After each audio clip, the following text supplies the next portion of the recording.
Hi, this is Jin Rong, Market Strategies for IG Singapore. Economic data this week have called for some recalibration in terms of Fed's rate cut expectations. We have the odds of a 25 basis point rate cut in March being pared from the 80% a week ago to the current 53%. Nevertheless, major US indices held firm, with the Nasdaq 100 index pushing to yet another record high as big tech companies regain traction on a positive AI demand outlook. US Treasury yields were broadly higher, with the US 10-year yields reclaiming its key 4% level, bringing the US dollar back to retest its 200-day moving average. Gold prices struggled as a result, touching a new one-month low, but managing to defend its key psychological $2,000 level at least for now. Heading into the new week, there are 4 things on our radar. First up, the US earnings season will switch to higher gear, with investors placing their spotlight on Netflix and Tesla results for an early glimpse into big tech earnings.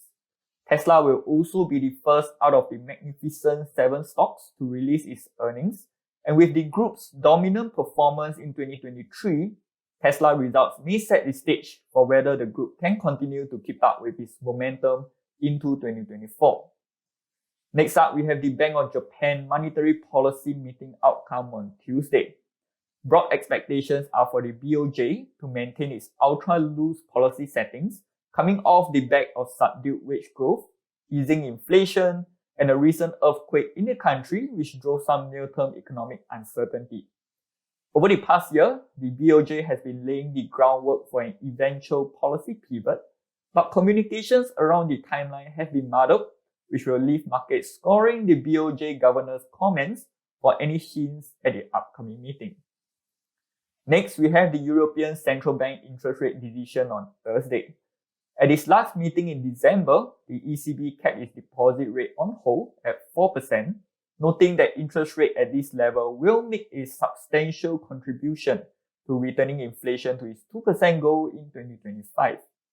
With mounting economic risks, however, expectations are looking for 5 rate cuts through 2024, with outlook guidance from the central bank highly on watch to provide the validation for such dovish pricing. Lastly, we have the US core PCE price data out on Friday. On a 6-month annualized basis, core PCE increased by 1.9%, indicating that if the current pace of this inflation continues, the Fed will reach its 2% target in the months ahead. This month, the market is looking for core PCE inflation to fall to 3% year-on-year, while the headline PCE rate is expected to remain stable at 2.6% year-on-year. The absence of any upside surprises may continue to support expectations for the 6 rate cuts being priced for 2024. That's all for now, and I will see you next week.